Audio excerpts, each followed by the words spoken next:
ব্যাপারটা এমন না যে আল্লাহ লিখে রেখেছেন বলে আপনি বেছে নিচ্ছেন। যেহেতু আপনি এটাই বেছে নেবেন তাই আল্লাহ আগে লিখে রেখেছেন।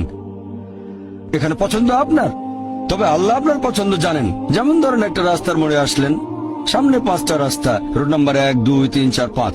এখানে পছন্দ আপনার, বেছে নিতে পারেন রোড নাম্বার 1, 2, 3, 4, 5। আপনি গেলেন রোড 2-এ।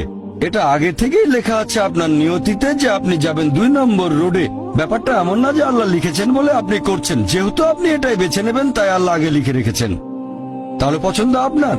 আপনি চাইলে টাকা উপার্জন করতে পারেন ভালো কাজের মাধ্যমে, হালাল উপায়ে, অথবা পারেন চুরি করে হারাম উপায়ে। পছন্দ আপনার। ধরেন চুরি করলেন, এটা আপনার সিদ্ধান্ত। তবে আল্লাহ আগে থেকে জানেন যে এই লোকটা সহজে টাকা পেতে চায়, তাই চুরি করবে। তাই আল্লাহ আগে লিখে রেখেছেন যে এই লোকটা 25 বছর বয়সে চুরি করবে। এখানে দোষটা কার? দোষ আসলে আপনার। তবে আল্লাহর আছে ইলমে গায়েব, তাই তিনি আগেই লিখে রেখেছেন।